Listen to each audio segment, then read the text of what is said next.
11.3 අභ්‍යාසය පහත සඳහන් දශම සංඛ්‍යා භාග ලෙස දක්වා සරලම ආකාරයෙන් තබන්න.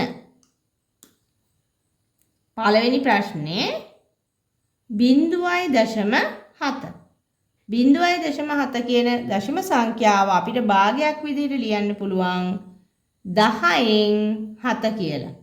මේක මීට වැඩිය සරල කරන්න බෑ. ඊළඟට දෙවෙනි ප්‍රශ්නේ 1.3 මේකේ පූර්ණ සංඛ්‍යා කොටස සහ භාගමය කොටස දශම කොටස වෙන් කරන්න පුළුවන්. මෙතන එතකොට වෙන් වෙනවා 1 ධන මේ කොටස ලියන්න පුළුවන් 0.3යි කියලා. දැන් මෙතන 1 වෙනම තියෙනවා 0.3 කියන එක අපිට භාගයක් විදිහට ලිව්වොත් 10න් 3යි. දැන් එහෙනම් මේක සම්පූර්ණයෙන්ම අපිට මිශ්‍ර සංඛ්‍යාවක් විදිහට ලියන්න පුළුවන් 1.10න් 3 කියලා. ඊළඟට තුන්වෙනි කොටස තුන්වෙනි ප්‍රශ්නේ 0.45 0.45 අපිට දශමයක් විදිහට ලිව්වොත් එනවා 100න් 45. හැබැයි මේක සරලම ආකාරයෙන් නෑ. අපිට මේක සරල කරන්න පුළුවන් කීයෙන්ද බෙදන්න පුළුවන්? හරයයි ලවයයි දෙකම බෙදිය හැකි 5න්. 45 5න් බෙදුවොත් 9යි 100 5න් බෙදුවොත් 20යි. දැන් තියෙන්නේ සරලම ආකාරය. ඊළඟට හතරවෙනි කොටස 8.16 පූර්ණ සංඛ්‍යා කොටස සහ දශමයේ කොටස වෙන් කරනවා. 8 ධන 0.16 අපිට මේක ලියන්න පුළුවන් භාගයක් විදිහට. 8යි මේක ලිව්ව හැකි 100න් 16 කියලා. හැබැයි දැන් මේක මීට වැඩි සරල කෙරිය හැකි නේද? කීයෙන්ද බෙදන්න පුළුවන්? 16 සහ 100 දෙකම බෙදෙනවා 4න්.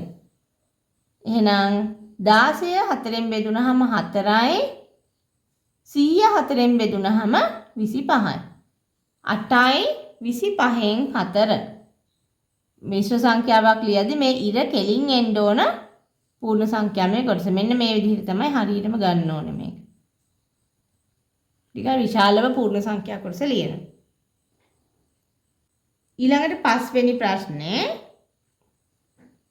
6.75 පූර්ණ සංඛ්‍යා කොටස සහ දශමයේ කොටස වෙන් කරා 6 ධන 0.75. දැන් මේක ලියන්න පුළුවන් භාගයක් විදිහට. මේ 0.75 කියන එක අපිට ලිව්ව හැකි 100න් 75 කියලා. එතකොට එන්නේ 6යි 100න් 75නේ. මේක පූර්ණ සංඛ්‍යා කොටස. මේක භාග කොටස.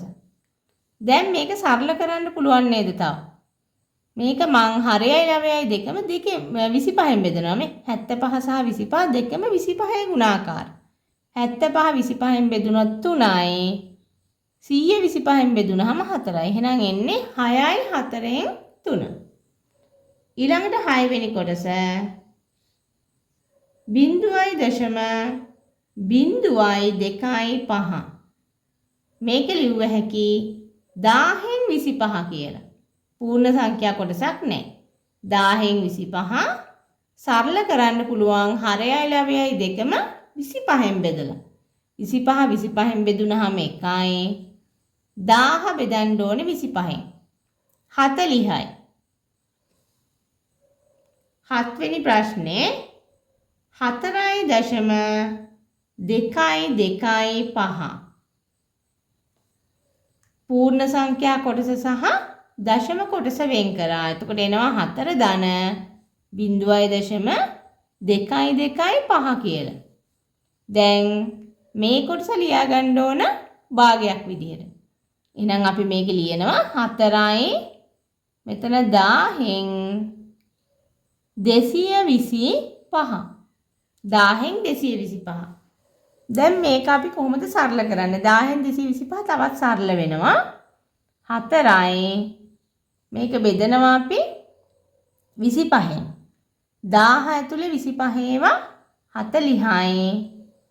ඊළඟට 225 ඇතුලේ කීයක් තියෙනවද? 200ට නම් 25 ඒවා 8යි. තව එකක් එනවා. එතකොට 9ක් එනවනේ. 4යි 40න් 9. මීට වඩා සරල වෙන්නේ නැහැ.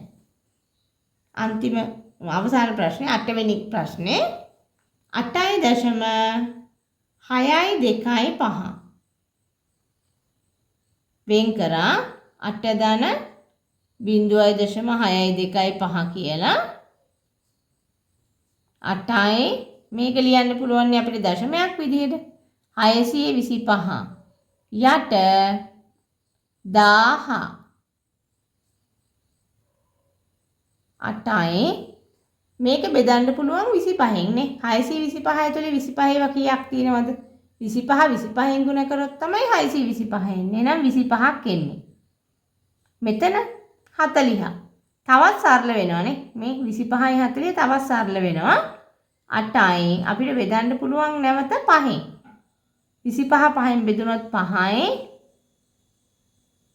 40 5න් බෙදුනහම 8යි එහෙනම් 8යි 8න් 5 තමයි සරලම ආකාරය වෙන්නේ